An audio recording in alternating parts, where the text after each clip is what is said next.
quedado para hoy es tratar el tema de la gracia. Tema que requiere por lo menos dos reflexiones previas. Una de carácter religioso y la otra de carácter antropológico, filosófico. La de carácter religioso es esta, que es fundamental para nosotros. La gracia es el elemento formal de la religión. Cuando se habla de religiones en general, y se hace mención a como si fueran religiones, la religión judía, o la religión islámica, o las religiones paganas, se hace un abuso, diríamos así, del carácter analógico de la palabra religión. Diríamos, es un abuso idiomático. No es que estos cultos, o como quieramos llamarle, carezcan absolutamente de todo elemento religioso. Eso no se puede decir. Pero sí se puede decir que formalmente no constituyen religión, en la medida en que no van la gracia santificante. Porque la gracia es la forma de la religión. Por eso no se puede llamar religión a cualquier cosa. Es importante decir esto hoy, en el que se habla de la pluralidad de religiones, aún desde la cátedra de Pedro, se admite la pluralidad de religiones. Para que la religión sea tal, constituya efectivamente un elemento religador del hombre con Dios, religia al hombre con Dios, tiene que venir de Dios. No puede ser una invención del hombre, porque la invención del hombre no establece esa conexión con un Dios que trasciende infinitamente la naturaleza humana. Es como si dijéramos que somos capaces de realizar algo que supera completamente las posibilidades de nuestra naturaleza. Si hay un puente o una relación que nos une a Dios, ese puente y esa relación tiene que venir de Dios hacia nosotros y no ser una invención puramente humana. Es fundamental esto. Aquí la pregunta que puede surgir es la siguiente. Entonces, ¿qué es lo que tienen de religioso esas otras cosas que llamamos religión? En el caso de las religiones paganas, el recuerdo, la nostalgia, los restos de la religión primitiva, de la tradición primitiva, de aquel antiguo testamento que establece Dios con el hombre en el jardín primordial. Recuerden lo que nos dice el Evangelio mismo. Esta es la sangre del nuevo y eterno testamento, nuevo y eterno. Y es eterno porque existió siempre entre el hombre y Dios un acto de religamiento que provenía de Dios hacia el hombre. Esto queda indudablemente en las religiones paganas, pero no olvidemos tampoco lo que la tradición enseña. Las religiones paganas fueron alteradas muchas veces en su pureza primitiva por la intervención del demonio, del maligno, que las adultera. Y esto no es una invención pura y exclusivamente eclesiástica, es una realidad. Los autores que consideran y estudian la etnología, aun con todos aquellos elementos de una consideración exclusivamente científica, advierten en las razas más inferiores, más antiguas, más arcaicas, elemento más puro de esta tradición. Parece que lo han conservado mejor. Pero al mismo tiempo advierten dos cosas, que hay en ellos una religión que es buena, a lo que llaman religiosa, y la magia, que es mala, en lo que aparecen aspectos decisivamente malignos, malvados, como puede ser el canibalismo u otros actos de carácter mágico por el cual el hombre cree incorporar a su sustancia la sustancia de aquello que come. Fíjense que hay acá, aún en el canibalismo, un antecedente de lo que va a ser el sacrificio de Cristo. Porque algo de esto se conoció en la religión primitiva. Y estos conocimientos que tuvo el hombre primitivo desde el comienzo aparecen alterados, aparecen trastrocados, cambiados en su esencia por la intervención de una inteligencia que allí opera desde afuera, pero que opera en la mentalidad de la gente religiosa.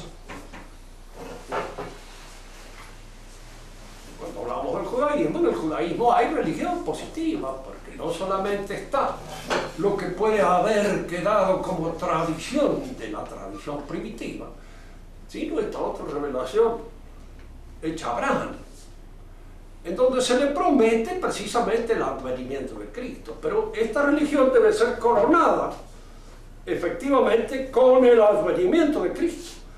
Y desde el momento en que estos hombres que esperaban el advenimiento de Cristo no lo reconocen, la pregunta a veces es: ¿por qué no lo reconocen? Hoy día se trata de reivindicar mucho el judaísmo, y hay en esta reivindicación algunos aspectos que son rescatables. Nosotros no podemos olvidar nunca que la iglesia fue fundada por judíos, y en general fueron ellos, muchos de ellos, los que recibieron efectivamente a Cristo y lo reconocieron como Cristo. Tú eres el Cristo, el Hijo del Dios vivo, dice Pedro, que era judío. Pero precisamente aquí es donde conviene hacer una pequeña digresión en torno al uso de los términos. Cuando San Pablo escribe en su carta a los israelitas, escribe en carta a los hebreos, no a los judíos, a los hebreos, le escribe su carta. Y en cierto modo, cuando nuestro Señor mismo reconoce a Bartolomé y dice: "Es que eres israelita en que no es solo", este es un verdadero israelita en el que no hay trampa, no hay fraude. Se llama israelita y San Pablo llama hebreo. Y queda el nombre de judío tanto dentro del Evangelio como en muchas de las cartas de San Pablo, no siempre, pero en algunas, aplicable solo a las que no reconocieron el advenimiento de Cristo. De manera que podemos decir que esta designación de judíos, de alguna manera, les corresponde a aquellos que no aceptan el advenimiento de Cristo. Nosotros hemos formado con estas palabras, a veces un poco absurdamente, una noción de carácter racial. Bueno, porque no existen, las razas existen. Y eso lo entiende cualquiera. Pero es indudable que son mucho más contundentes cuando las apariencias configuran una fisonomía muy distinta. Hay judíos que tienen una cara de judío que voltean, pero hay españoles que, como aquel que está allá sentado, tienen una cara española también, que no pueden negar la del mundo español, a pesar de que no se puede hablar de una raza española. ¿Por qué? Porque es el resultado de una configuración de muchas razas que han dado un pueblo. Y entre los judíos también hay muchas razas, no solamente por el hecho que fueron proselitistas, sino también por las distintas invasiones que han recibido esas tierras en donde ellos se encontraron. Pero siempre aparece una fisonomía que se presta a la caricatura y el que es el que da un aspecto a veces racial, no siempre. Digo esto porque yo tenía en mi facultad dos compañeras que eran judías, una era muy linda y la otra muy fea. Uno se sentía racista con la fea, pero con la linda no, porque claro, era una chica linda, dentro de lo que nosotros entendemos por personas lindas, pero poco. Y la otra era fiera dentro de lo que entendemos por fea dentro de nuestros usos y de nuestras costumbres. De manera que así el racismo se dividía un poco frente a una o a otra donde estuviera. Cuando uno se encuentra con un negro mota, sí, indudablemente uno se encuentra frente a una raza, no cabe ninguna duda. Allí hay diferencias raciales. Lo dijo Martín Fierro, con palabras que eximen de toda explicación. Dios hizo al blanco y al negro sin distinguir los mejores. Les mandó iguales dolores bajo de una misma cruz, mas también hizo la luz para apreciar los colores. Es decir, que en cierto modo hay una apreciación exterior que se ve y se advierte. El judío es el que rechaza a Cristo. Y si en cierto modo es el que rechaza a Cristo, es el que rechaza la gracia. No admite la gracia. Por eso es un pueblo desgraciado. Fíjense que en alguna manera, todos los otros pueblos que no han tenido la gracia de la fe son desgraciados. Pero hay dos maneras de ser desgraciados. Una cuando uno quiere ser desgraciado y otra cuando es desgraciado sin querer, sin desear. La mayor parte de los pueblos paganos que no han recibido la luz salvadora de la Iglesia están en una desgracia no querida, pero el judío la ha querido. Esa es su condición especial y lo que le da a él una característica determinada en el contexto de todos los otros pueblos, que es fundamentalmente un desgraciado. Fíjense qué curioso eso.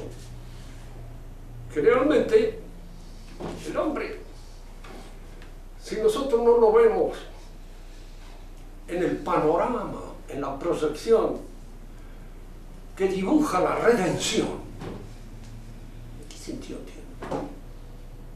¿Para qué está? El judío es el hombre que quiere demostrar que no es un desgraciado. Y entonces se aplica a esa demostración, tratando de sustituir la gracia con el triunfo, con el éxito, acá, en este mundo.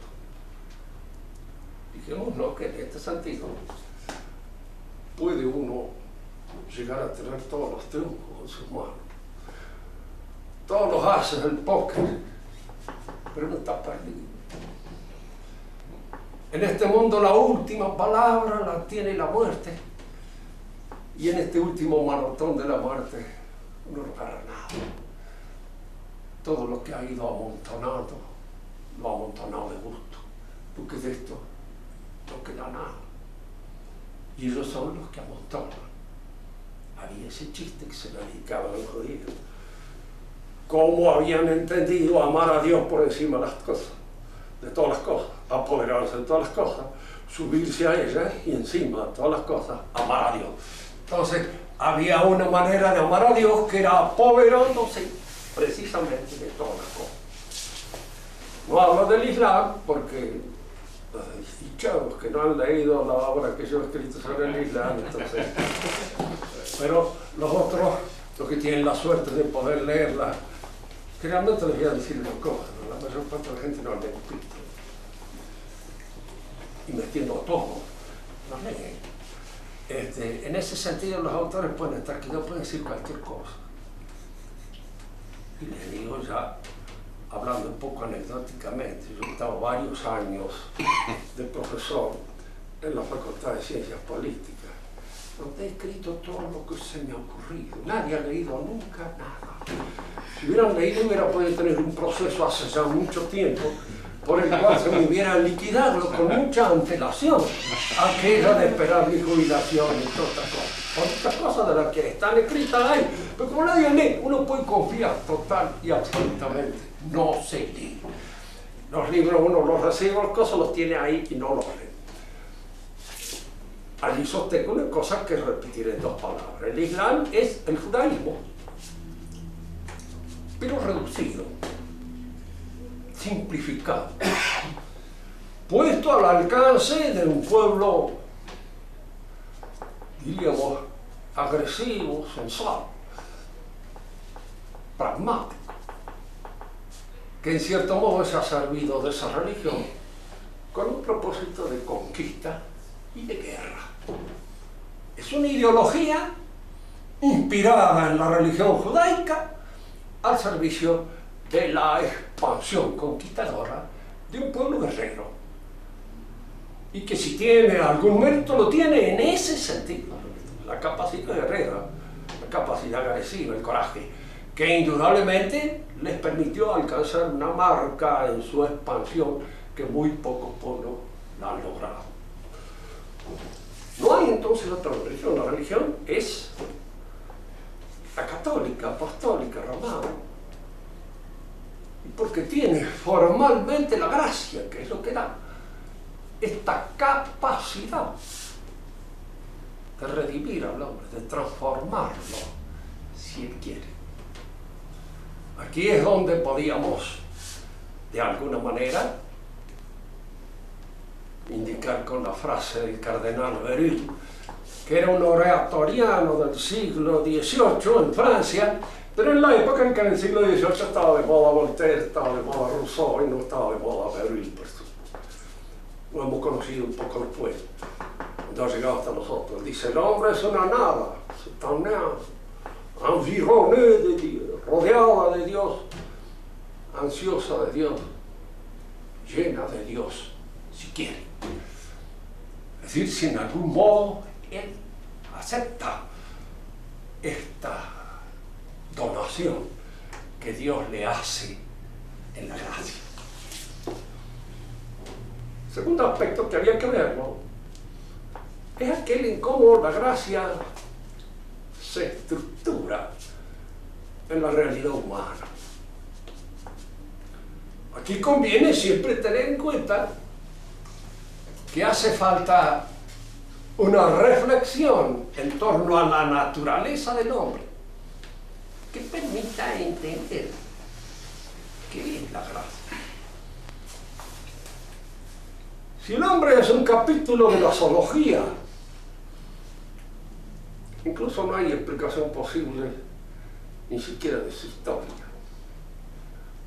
Porque uno podría decir, si el hombre es un capítulo de la zoología, como se trata de entender hoy, el hombre es un animal que ha evolucionado. ¿Y en dónde ha crecido su cerebro? Dotándolo de aquella inteligencia fabricadora que le permite construir su hábitat, que le permite en alguna medida, diríamos, subsanar las dificultades, las debilidades de su cuerpo enclenque y débil, porque es un animal que da la impresión, animalmente, de estar un poco agotado, en todo sentido. Da la impresión de que en él el espíritu ha crecido como una enfermedad, en detrimento de su impulsividad, de su capacidad agresiva, de su capacidad de conquistar mediante los medios físicos adecuados su posición en el mundo. Lo ha logrado por la astucia, por el cálculo, como si la inteligencia fuera pura y exclusivamente el cálculo y la astucia que me permite sobrevivir en este mundo. Si es así, hay muchas cosas de la inteligencia que no se entendería para nada. Cuando Marx reduce toda la actividad del hombre a la actividad económica, uno le podría preguntar muy bien, es cierto. Lo mismo le sucede a las hormigas, pero las hormigas realizan su cometido de una manera perfecta, de acuerdo con ciertos movimientos instintivos en los cuales no hay huelgas, no hay boicot, no hay prórroga, no hay, diríamos, catástrofes financieras provocadas por las hormigas financieras en detrimento de las otras hormigas. No hay ninguno de los bodrios, líos, inconvenientes que surgen en el ámbito de la vida económica del hombre. El hombre entonces, instintivamente, no es un hombre económico. No es económico. Entonces, si no hay un instinto que lo lleva a la economía, ¿qué es lo que lo lleva a la economía? ¿Cuál es la facultad?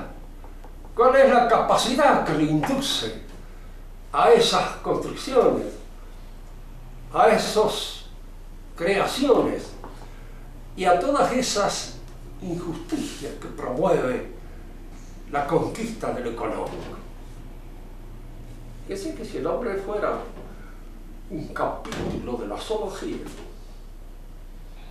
en él el instinto de lo económico tendría que asegurarle el pan como se los asegura a las hormigas, como se los asegura a las abejas, como se los asegura a todos los otros animales que viven en agrupaciones y que lo hacen de una manera perfecta, sin inconvenientes, sobre todo nacidos de su propio movimiento económico. Es que hay inconvenientes de otro orden, sí. Un incendio pues mata a las abejas del lugar. Una inundación también puede provocar 10.000 inconvenientes, pero esos son inconvenientes de la naturaleza. Pero en el hombre los principales inconvenientes no son los que vienen de afuera, son los que vienen de adentro. Los que nacen de su propio desorden interior. Los que nacen precisamente de esa debilidad intrínseca en que se mueven los instintos del hombre. Explicarlo al hombre como un capítulo de la zoología, la única explicación coherente que yo he leído sobre esto es la de estos dos autores alemanes, Theodor Lessing y Ludwig Klages, que dicen que el hombre es un mono enfermo, un mono que enfermó, y esa enfermedad se llama el espíritu. Y el espíritu es una enfermedad porque incluso obra sobre los instintos ya estimulándolos estúpidamente, de una manera absurda. Supónganse entre nosotros el instinto sexual estimulado por la sociedad del consumo para convertirlo en un cocktail party. El único que queda en un momento determinado, hasta que queda convertido en eso, o lo convierte usted en una cosa que también es un callejón sin salida, porque muchas veces el espíritu actúa sobre el instinto, atrofiándolo, reduciéndolo, perturbándolo, conduciéndole a la impotencia, a la incapacidad de su satisfacción completa. Y como hay hombres que sufren de bulimia, de una hambre perruna, permanente, constante, hay hombres que no les gusta el alimento. Y frente al alimento se sienten siempre defraudados por la situación concreta del alimento. Y hay hombres que también a veces idealizan de tal modo el instinto sexual, el instinto del amor, que no encuentran nunca la criatura con la cual pueden tener una relación normal y sana. Yo pongo el caso porque una época fue famoso, mi época de Amiel. Marañón lo toma como un ejemplo allá en cosa. El hombre determinado sexualmente por un ideal. Un hombre sexualmente determinado por un ideal es un tarado. Porque los ideales no determinan sexualmente a nadie que sea una persona normal. determinan simplemente a un loco que tiene una ilusión puesta en la cabeza y que persigue una ilusión. Lo que a nosotros nos interesa destacar acá es cómo el espíritu puede intervenir en los instintos, deshaciéndolos, a veces hipertrofiando la inclinación del instinto y a veces atrofiándola.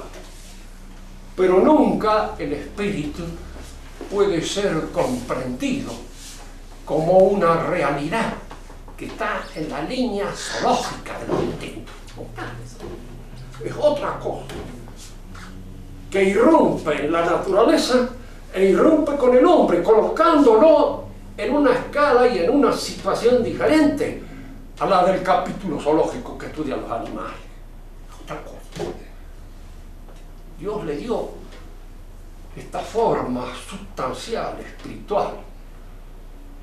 Y acá nosotros seguimos la tradición, la ciencia. ¿Para qué será? Para que lo conozcan. Es decir, que en nosotros la inteligencia tiene un propósito fundamentalmente metafísico. Colocarnos en la línea del conocimiento, de lo que es causa de las causas, para buscarlo, amarlo, y de esa manera realizar el propósito o el objetivo que Dios se propuso cuando nos hizo espirituales.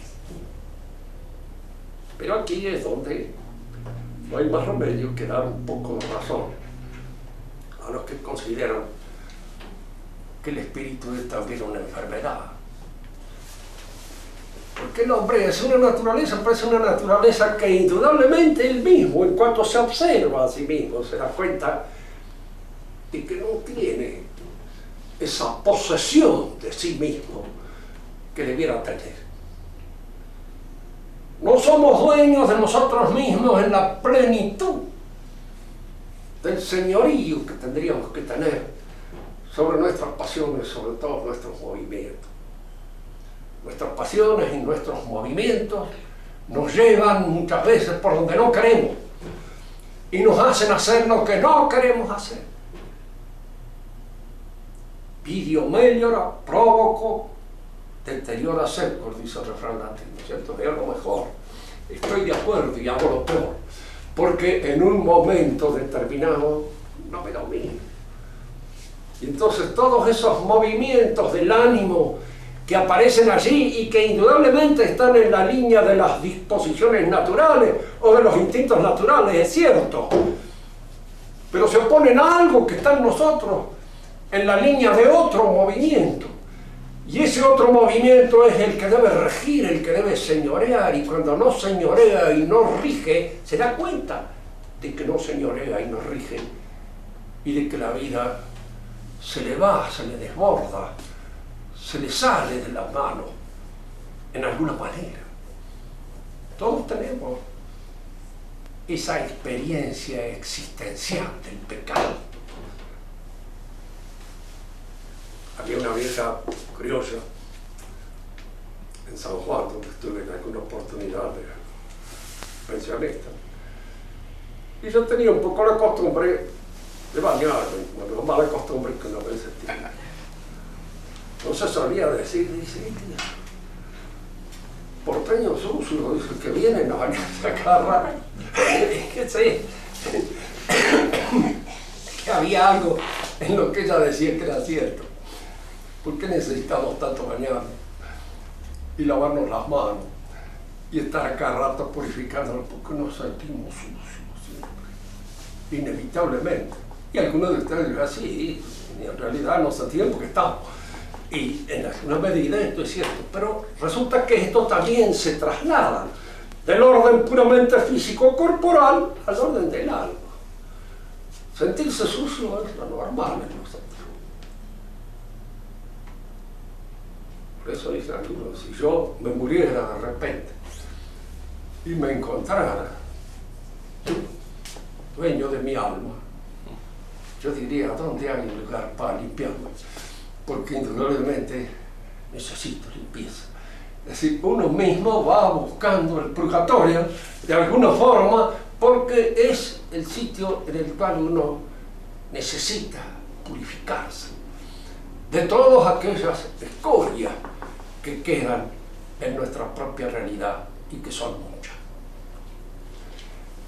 El hombre está hecho entonces naturalmente para conocer a Dios, pero lo conoce de una manera indirecta, no directamente. No existe en el hombre la capacidad o la aptitud natural para un conocimiento intuitivo de lo que es Dios. Y aquí conviene aclarar este término porque a veces es mal usado en las revistas. Intuición es el conocimiento directo de las cosas. Yo en este momento los intuyo a ustedes porque los veo. Estoy en contacto con ustedes. No es el conocimiento que proviene de una deducción, de una inferencia, de una inducción, etcétera, que son procedimientos argumentativos racionales. El conocimiento inductivo en el hombre es inductivo cuando es sensible. Aquello que en alguna manera ve, observa, etc. Lo que quería Tomás Dídimo cuando le hablaron de Cristo y él dice: mientras yo no lo vea, no lo toque, no lo palpe, no voy a creer. ¿Por qué? Porque aspiraba a ese conocimiento intuitivo. Ese conocimiento intuitivo de la realidad espiritual nosotros no lo tenemos. Incluso a veces Dios ha bloqueado, ni de nuestra propia alma la conocemos. Tal vez si la viéramos no tuviéramos tanto orgullo ni grandeza como a veces tenemos al creernos mucho mejores de lo que en realidad somos. Pero no tenemos una intuición de lo espiritual. Y entonces a lo espiritual, a Dios, lo conocemos, pero indirectamente, por deducción, por razonamiento. Y es este el proceso que nos lleva a ese conocimiento, a lo que se le ha dado llamar metafísica. Pero como ustedes ven, la metafísica es el ejercicio de algunos pocos. Los griegos admitían esto, porque ellos eran aristócratas fundamentalmente en todo lo que especulaban en torno a la realidad.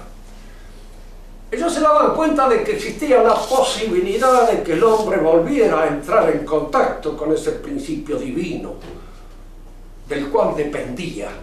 No que lo hubiera creado, no tenían esta idea de creación, pero sí del cual dependía. Pero para entrar en contacto con ese principio divino, para poder, diríamos, superar todas aquellas inclinaciones y disposiciones de la realidad psicofísica, era necesaria una ejercitación permanente, constante. A lo que ellos llamaban escolé, escuela, y a lo que los latinos llamaron otium, ocio, palabra que ha recibido la impronta despectiva del mundo burgués y se ha convertido prácticamente en una cosa insultante y despectiva, el ocio.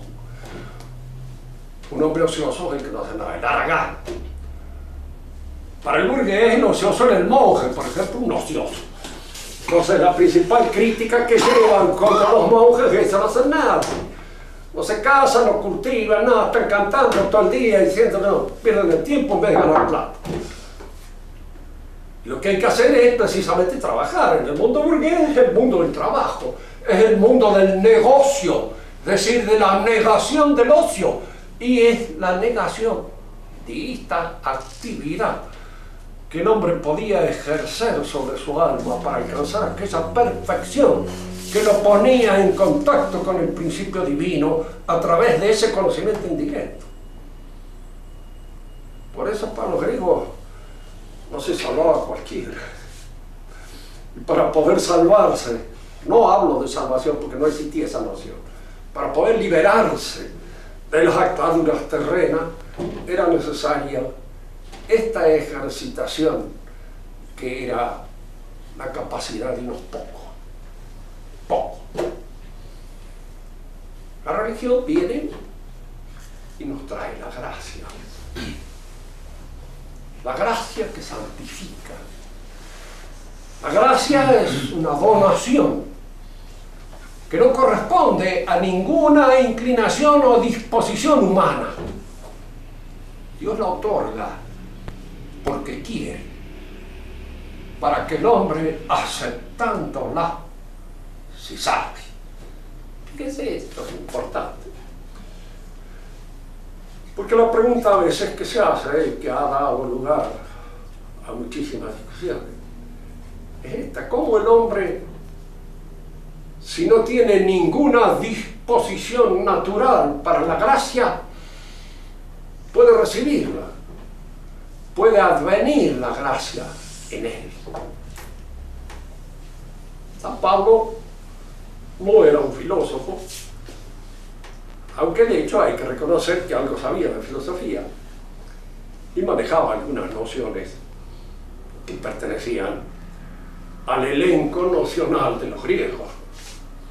Pero él hace una cosa que pone bien sobre la pista del carácter accidental, pero al mismo tiempo del carácter transformador que la gracia tiene.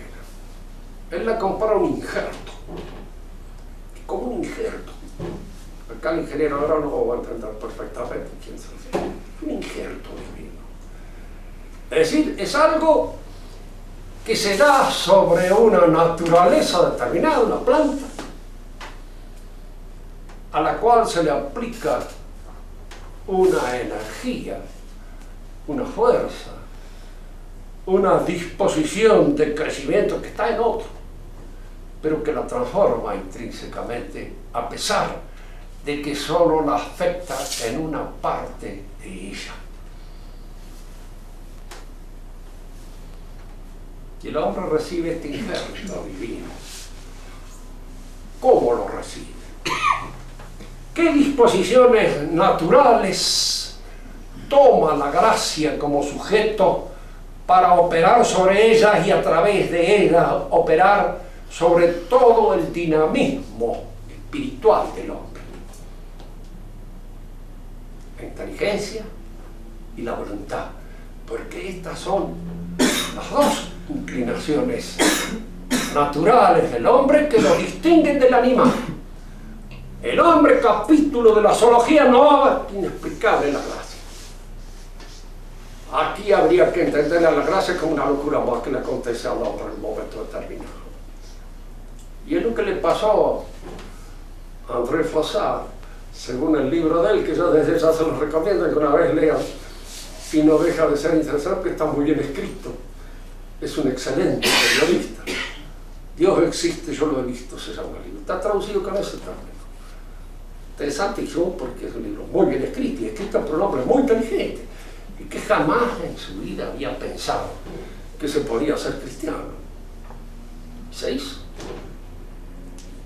Le sucedió que Dios lo tomó el saco en una oportunidad, lo sacudió bien fuerte y lo puso frente a una realidad que le descubrió un panorama que no pensaba jamás de que eso pudiera darse.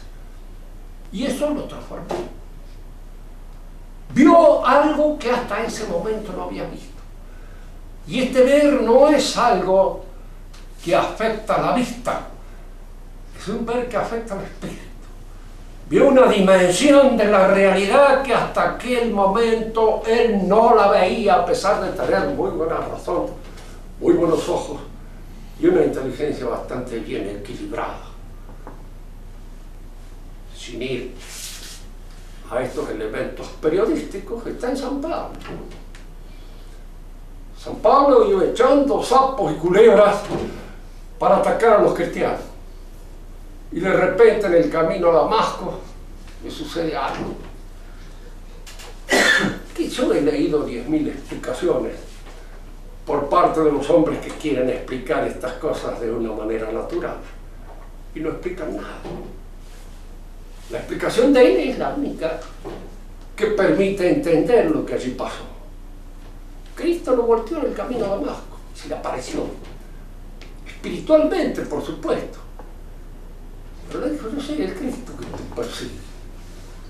Él desde ese momento en que vio esta realidad, en que comprendió que aquello que Israel esperaba había venido, estaba, y que no había que esperarlo más porque estaba presente, incluso estaba místicamente presente en ese momento. Y cuando él se da cuenta de que todo lo que él aprendió tenía que repensarlo ahora a la luz de esta nueva noción, de esto que entraba en él como un relámpago, como una piedra caída del cielo, como algo inesperado para él, al contrario, como algo completamente inesperado. Y aquí no hay cosas o explicaciones de carácter natural que bastan. La gracia viene así, como decía San Pablo, como una suerte de injerto. Entra en nuestra naturaleza sin que haya en nuestra naturaleza nada más que una disposición, diríamos así, una docilidad o una disposición obediencial para recibirla, pero nada más. También hay en nosotros una disposición obediencial para recibir un montón. La tenemos y a veces la buscamos de una manera, diríamos así, lo suficientemente implorante como para que alguien nos haga el gran favor de dárselo.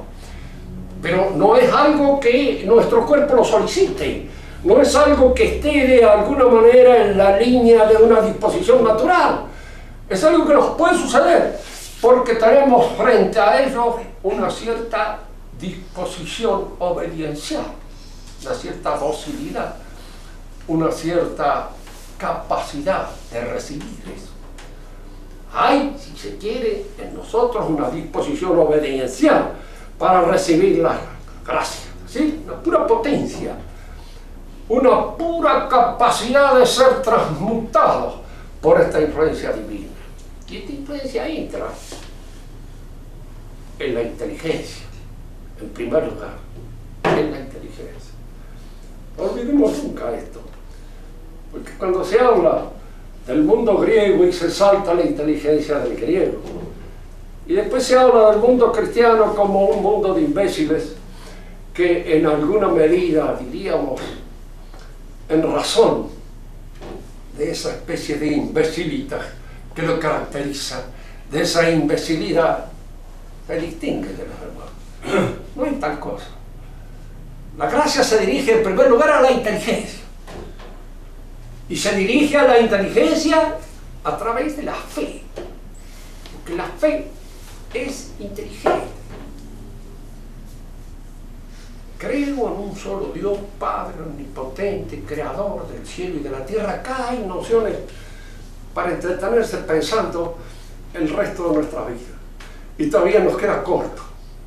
De manera que todo esto que se nos ofrece en el símbolo del credo, que es en alguna medida una reducción de lo que es la dogmática o el conocimiento total de la teología, todo esto, diríamos, está resumido en el credo y constituye parte de aquello que recibimos por gracia en nuestra inteligencia.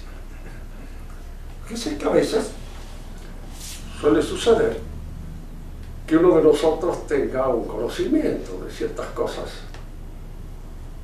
o de las cosas divinas sin tener la gracia. Es decir, que lo recibamos a este conocimiento pura y exclusivamente como una suerte de proposición intelectual. Yo le puedo decir a alguien que no cree, que no sea cristiano: admitamos que el mundo ha sido creado por Dios, admitámoslo como hipótesis, admitámoslo como una hipótesis plausible. Y si él lo admite como hipótesis plausible, lo admite nada más que como hipótesis plausible, sin tener por eso la gracia de ver, de aceptar esto como revelación divina, porque lo que hace a la esencia misma de la gracia es que este conocimiento o este saber es revelado, y al decir que es revelado queremos decir de alguna manera que es viviente. En la clase pasada dijimos una cosa que aquí podemos retomar para terminar este capítulo. La palabra de Dios dada a través de la revelación y que la iglesia ofrece al creyente para que la acepte en su fe, no es independiente de Dios. Entre nosotros y nuestra palabra puede haber siempre una solución de continuidad. Podemos hablar para engañar, podemos hablar para disfrazarnos, podemos hablar por vanidad, podemos hablar por muchas razones que no expresan de ninguna manera la autenticidad de lo que estamos pensando. Pero la palabra de Dios es Dios. Y el que la acepta como tal recibe a Dios en su interioridad. Aquellos de la inhabitación de Dios en el alma del creyente, significa esto precisamente, de que cuando yo acepto la palabra de Dios como proveniente de Dios y la vivo como tal, esa palabra vive en mí. De alguna manera ejerce sobre el dinamismo intelectual mío una influencia transformadora, que a veces no va más allá de lo intelectual, pero es algo. Se discutió muchos años si existía o no existía una filosofía cristiana. Muchos sostenían que sí, otros que no. Desde un punto de mira pura y exclusivamente racionalista, no hay lugar a una filosofía cristiana. Si la filosofía es un saber al que podemos considerar de ciencia, pues es posible hablar de una botánica cristiana, de una zoología cristiana. No es posible hablar. ¿Por qué? Porque a estas ciencias no se le puede añadir este adjetivo que no agrega absolutamente nada. El cristianismo era folclore, algo que pertenecía de alguna manera a las ilusiones que son típicas de los pueblos poco evolucionados, y la filosofía era el fruto de la razón razonante y madura. Pero resulta que, claro, aquel que acepta la fe, la palabra de Dios, en él vive, actúa, obra. Yo empiezo a ver el mundo, toda la realidad mundana dentro de la cual voy a tratar de dar una respuesta ordenada desde el punto de vista racional, pero lo veo en una perspectiva distinta que aquel que lo ve pura y exclusivamente desde un punto de vista racional natural. Yo lo veo como una criatura. Para mí es un sacramento. Fíjese que a veces esto entra en la índole también de nuestras relaciones morales con nuestros semejantes. Decía una cosa, Lanza del Basto, que no es santo de mi devoción, pero que tiene algunas observaciones bastante interesantes. Cuando uno ve en una mujer y aún lenta, que es una criatura de Dios, uno empieza a verla como es, en la dimensión que le corresponde. Fíjese que es en la dimensión en que no la vemos la mayoría o la mayor parte de los hombres que vivimos asediados por las instancias y por los movimientos propios de este mundo, con todas sus convulsiones. Y la vemos desde un punto de mira puramente carnal. Y no vemos esa otra dimensión, que es una dimensión que está. Porque todo ser humano es criatura.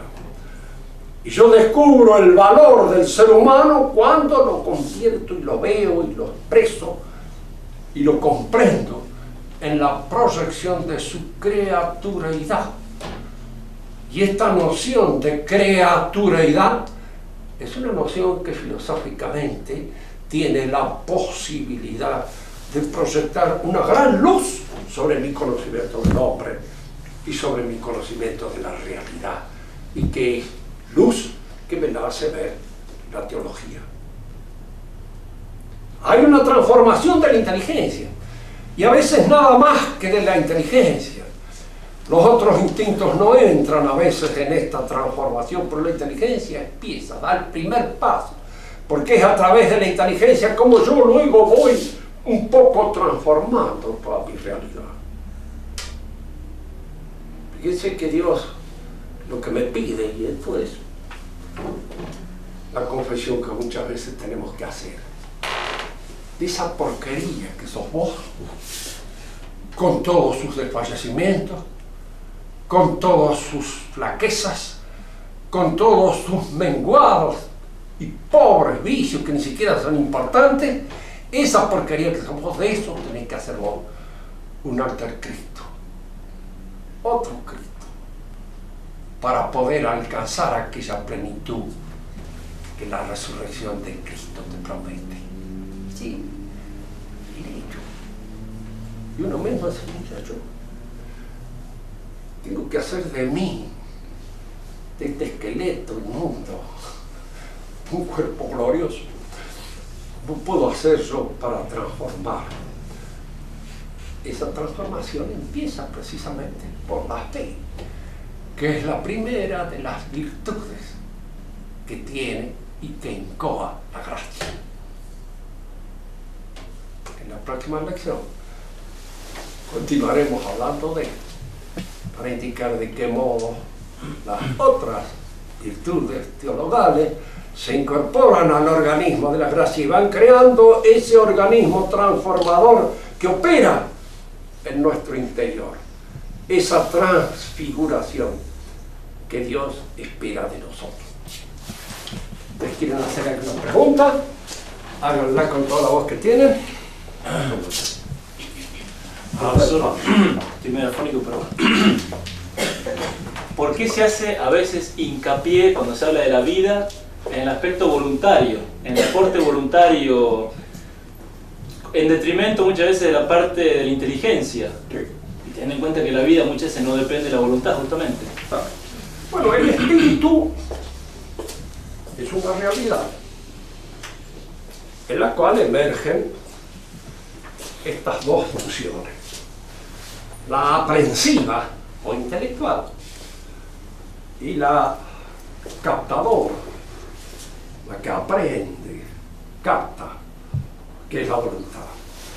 Ahora, en el espíritu, la inteligencia y la voluntad constituyen una unidad única. No son cosas separadas, son cosas distinguibles, pero no separables. Es importante esto que los escolásticos insistían tanto. Hay muchas cosas que se distinguen una de otra, sin que sean separables. Y en las distinciones mismas hacían una serie de distinciones, que siempre es útil hacerlo, distinciones reales, distinciones de razón. La inteligencia y la voluntad tienen una distinción real, pero constituyen un solo organismo. Supongamos, por ejemplo, pensemos en Dios. Dios es inteligencia y voluntad, que es espíritu puro, lo que está en el fundamento de toda la realidad.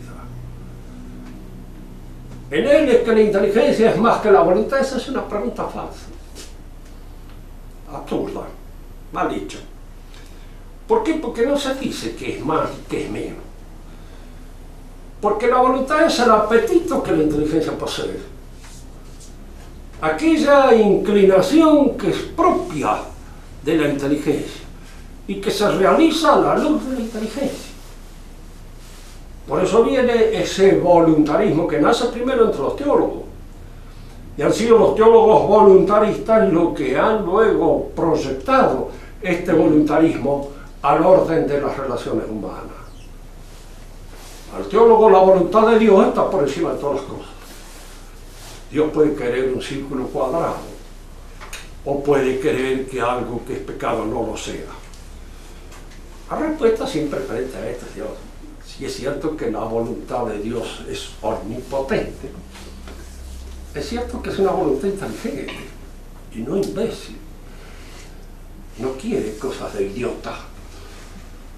Y no se le ocurren cosas que no sean inteligentes. Porque todo lo que se le ocurre es el resultado de una visión inteligente y de una creación inteligente. No es una voluntad catastrófica que entra destructivamente en todo lo que hace, no. Es una voluntad iluminada por la omnisapiencia, por un saber infinito, por un saber sin merma. Pero ese saber sin merma es el que guía el movimiento de la voluntad y del querer divino. Y en el hombre también es la inteligencia lo que ilumina los pasos y los movimientos de nuestra voluntad. Y así que a veces uno se confunde, porque en la economía humana está la inteligencia, está la voluntad y están todos los otros apetitos, muchos de los cuales a veces se imponen a la inteligencia y a la voluntad y convierten a la inteligencia en una ayuda de la promoción del apetito y convierten a la voluntad, a la cual superan y diríamos la rebasan, buscando el apetito sus propios objetivos y sus propios fines, sin tener en cuenta, por supuesto, la voluntad y usando la inteligencia a su servicio. Que esta es una de las formas de la caída, porque caer significa venir de lo más alto a lo más bajo. Si en cierto modo la inteligencia se pone al servicio de la ambición, de la actitud posesiva, que muchos pensadores, psicólogos, la consideran una especie de progresión de la capacidad nutritiva. Dicen los que han sido gorrientos cuando chicos suelen ser ambiciosos cuando grandes, y que de alguna manera, diríamos, la ambición viene a colmar una suerte de vacío que ha dejado la falta de alimento en el interior, diríamos, del estómago. Pero hay un hecho que es esto, ese deseo de posesión de cosas que le da a un hombre el sentimiento de seguridad, porque tiene una inseguridad intrínseca, muy común en los judíos, como consecuencia de esta posición suya religiosa. Común esa inseguridad que los hace buscar la seguridad en el apoyo de las cosas, la plata, los gritos, hay que gritar más que nunca, porque si no nos vamos a sentir perseguidos. Y entonces ese sentirse así perseguido ya de antemano hace poner entonces la inteligencia y la voluntad al servicio del apetito.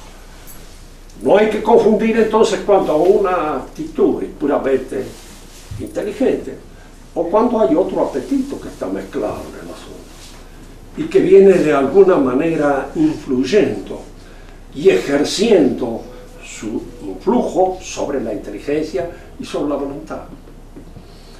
Dicen los escolásticos esto: la voluntad tiene dos movimientos, uno imperado, el que se ejerce generalmente sobre un miedo. Yo impero a mi mano tomar la gorra, impero escribir. Hablar es un movimiento voluntario imperado, porque lo ejerce mi voluntad sobre otros órganos, que son los órganos de la fonación. Y el movimiento ilícito, que es simplemente el querer, que surge de la voluntad. Quiero tal cosa. La violencia, dice, se puede ejercer sobre el movimiento imperado, pero no sobre el movimiento ilícito. Yo no puedo obligarlo a otro a que quiera algo que no quiere, pero lo puedo obligar a escribir, lo puedo obligar a hablar, lo puedo obligar a hacer, son todas las cosas así, porque hay muchos medios para obligarlo que pueden en un momento resultar irrefutable. Eso se da. Y esto es cierto, pero se puede ejercer violencia sobre la voluntad y sobre el movimiento ilícito seduciendo la inteligencia,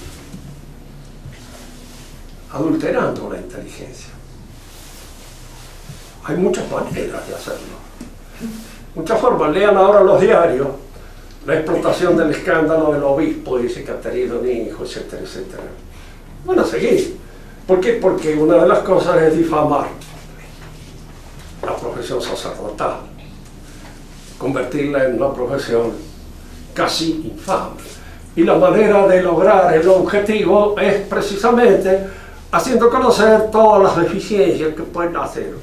Si se les ocurriera aplastar a los dentistas, encontrarían muchísimas formas de hacerlo, pero no interesan los dentistas, interesan los curas o interesan los militares, porque son las dos últimas cosas que quedan en defensa de un orden bastante pobre y bastante marchito, pero que son las únicas cosas. Entonces hay que desacreditarlo. ¿Y cómo se los desacredita? Pues manifestando a los cuatro vientos las debilidades que en los hombres suelen ser comunes en todos, pero en ellos poniéndolas de manifiesto para retrucar de qué se creen que son superiores a los demás. Que sé que eso es lo que sucede a veces con una profesión que es excelsa, exige del hombre mucho. Y entonces puede obtener del hombre eso que exige. Y el hombre es un santo. O puede crisparlo. Y el hombre es un desdichado. Como consecuencia precisamente de esa crispación que la exigencia impone. Bueno, lo esencial es esto, ¿no es cierto? El dinamismo de la inteligencia y la voluntad.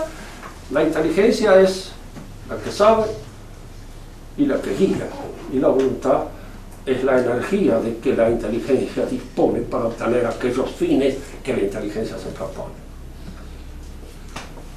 Ustedes todos los días tienen una lucha en torno al cuerpo y uno mismo. Tengo que levantarme temprano porque tengo que hacer tal y cual cosa. Allí está mi esqueleto que quiere seguir en la cama y yo con qué lo agarro y lo levanto. No con las disposiciones mismas de las ganas. En español hay esta palabra maravillosa que no existe en ningún otro idioma. Ganas. Lo hago porque se me da la gana. Dice el español. Y la gana es algo así como el movimiento puramente corporal. Ya decía un andaluz que hay años que uno no tiene ganas de hacer nada. Hay años, ¿sí? No tiene ganas de hacer nada. Entonces, pero supongamos que yo no tengo ganas de hacer tal cosa, no tengo ganas. ¿Cómo la hago? ¿Qué fuerza dispongo? Que no sean las de mi gana, porque no tengo ganas. La única fuerza que dispongo es esa otra fuerza espiritual que me toma desde adentro, me levanta y me obliga a hacer lo que no tengo ganas de hacer. Esto a los hombres les sucede muchísimas veces. ¿Cuántas veces uno es héroe a la fuerza? Yo me acuerdo haber hecho el servicio en caballería y les decía a los hermanos, digo, todavía hacíamos carga, por supuesto, al aire, nomás no había nada. Entonces, cuando tocaban la trompeta de carga, los caballos, bueno, le digo, mira, acá no hay posibilidad de ser flojo. El caballo te lleva. No tenés que agarrarte de la lanza y seguir adelante, porque no lo parás, ni aún cuando le pusieras un tractor atrás. Va, el caballo, va adelante. ¿No? Y vos vas adelante como un negro, así agarrado de la mano, como un jabón negro. Pero, indudablemente, allí se trata de otro impulso que no es el de la voluntad. El de la voluntad es cuando es propio, personal, cuando yo lo reconozco como mío y que de alguna manera es mi decisión la que en un momento se impone a mi gana. Y hay que distinguir todas estas cosas. Es bueno en psicología y es bueno también en ética, porque es en la ética donde todas estas cosas aparecen, un poco embrolladas en nuestros movimientos humanos. El hombre es bueno conquistar su voluntad y su inteligencia, pero a veces siempre se usan algunos medios compulsivos.